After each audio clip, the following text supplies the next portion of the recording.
것도 보면 이게 단순히 무슨 친일이다 이런 게 아니고 숭일을 넘어서서 아예 그냥 나라를 이 나라는 대한민국이 아니다라고 착각할 만큼 심각한 수준으로 국정이 유린되고 있다. 이제 이런 질문을 좀 드리려고 제가. 아니, 국정 유린이 이번에 외교에서는 역사 수탈로 이어지고 있다. 네. 정신의 해체로 이어지고 있다. 이 점입니다. 이게 사도광산 문제예요.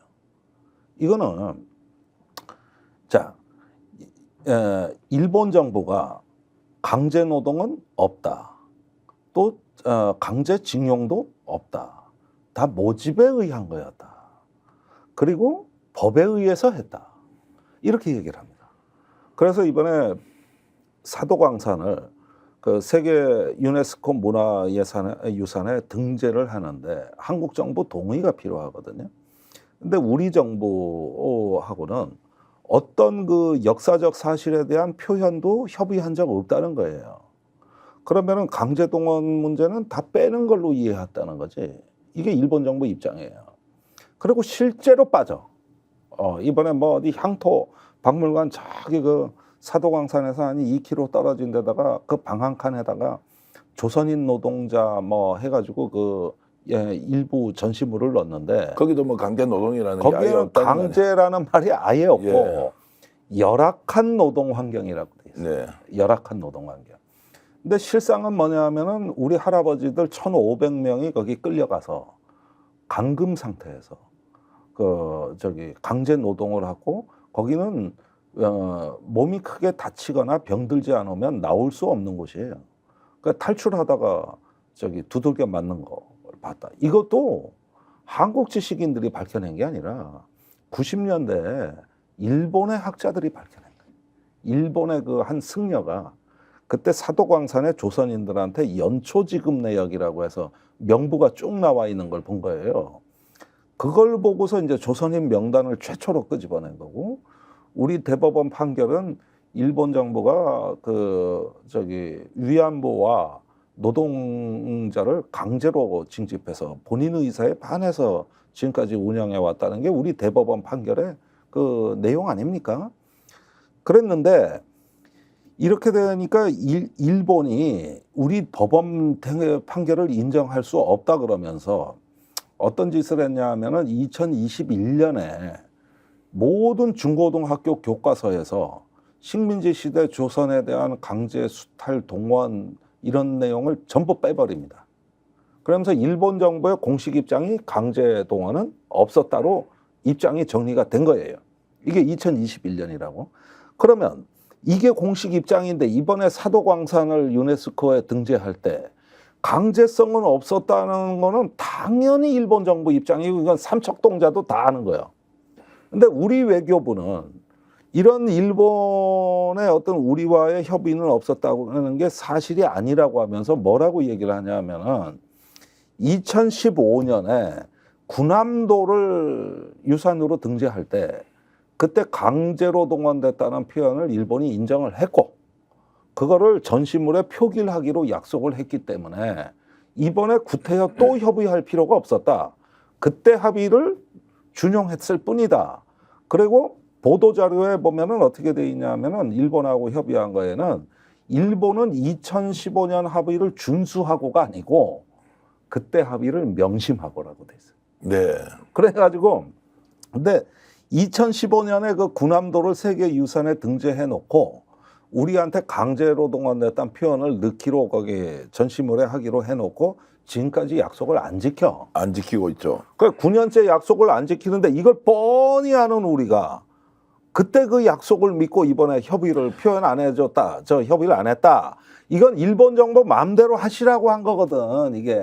외교부가 대한민국을 대표해서 외교 활동을 하지 않았다. 이건 이제 다 아는, 아니 명확하게 우리가 이제 설명할 수 있는데, 자 이렇게 한 것이 윤석열 정부, 윤석열 대통령이 자발적으로 해준 것이냐, 아니면 미국이나 일본의 요청을 수용해주고 그냥 이번에 빼서 일본 좋은 대로 다 해주라라고 했느냐, 어느 쪽으로 보십니까? 아니 뭐 우리 정부가 자발적으로 했다고 봅니다. 자발적으로. 네, 자발적으로 했다고 봐요.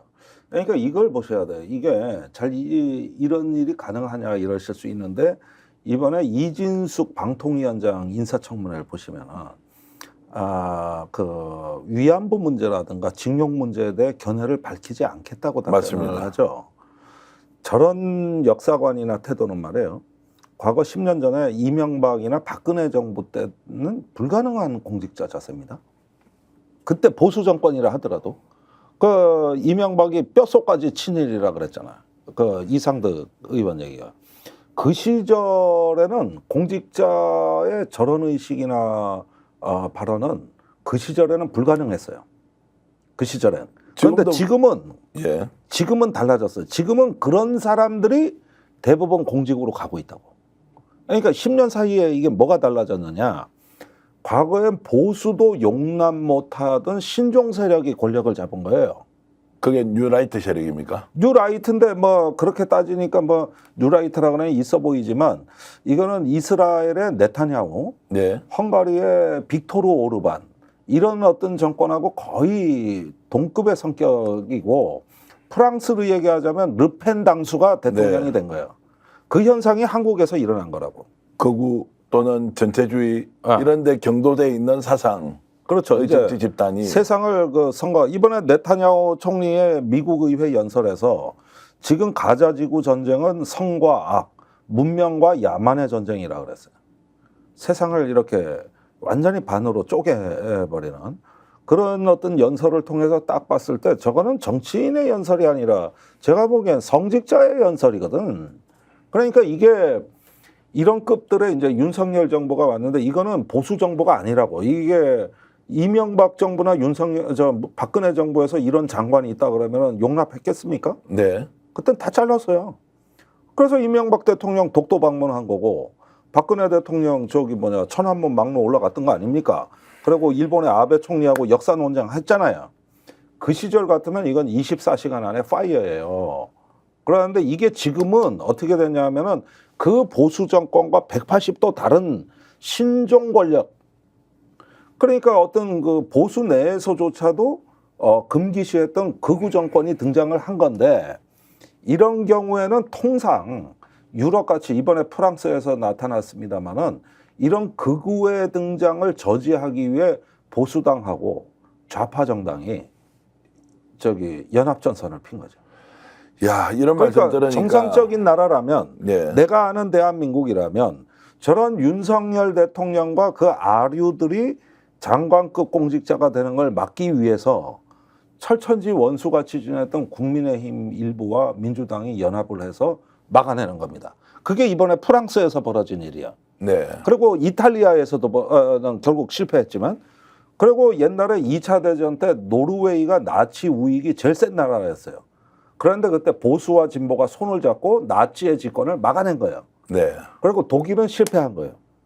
그러니까 우리가 지금 극우 극단주의 세력들의 어떤 권력 찬탈이 이렇게 되도록 제일 큰 죄를 진 거는 국민의힘 내에 말하자면 정통 보수, 그 보수라고 얘기하는 그분들의 죄악인 거예요. 네. 그분들은 저기에 협조를 해서는 안 됐던 거죠. 이런 보수의 극우적 성향 돌연변이 세력이 나올 줄 몰랐는데 막상 이들이 집권하고 나니까 보수 정치가 일반적으로 해왔던 행태를 그래도 따를 것이라고 했는데 전혀 다른 방향으로 지금 가고 완전히 있는. 보수와 달라요. 그런데 대표적으로 그렇게 해서 괴물이 된 정당이 지금 미국 공화당입니다. 네. 그 2021년 1월 6일 하원의 폭도들의 난입 그거를 합리화하고 정당화했습니다. 그리고 거기에 대한 트럼프의 책임을 묻지 않았어요. 그리고 거기에 있는 보수당에 있는 정치인들이 자신의 정치적 이익 때문에 네.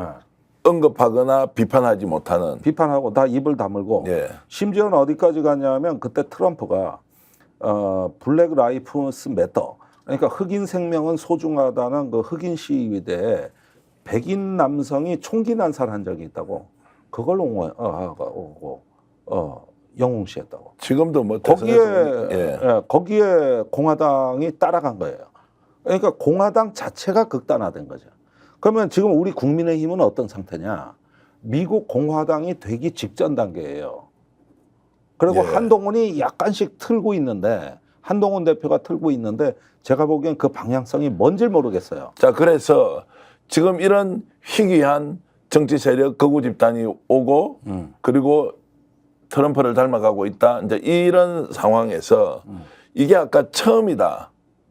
이제 시작일 뿐이다라고 하셨는데 지금까지 해왔던 거 보는 것만 해도 정말로 이게 몸에서 두드러기가 날 정도인데 이것도 아직 전부가 아니다라는 이제 이 말씀은 계속 이런 것들을 경험할 수밖에 없는 상황이다. 그렇죠. 그러니까 이제 특히 공적인 가치, 어떤 퍼블릭 서번트, 즉 공복으로서의 애국심이 제일 요구되는 게 주로 군, 검찰, 경찰, 그다음에 정보기관입니다.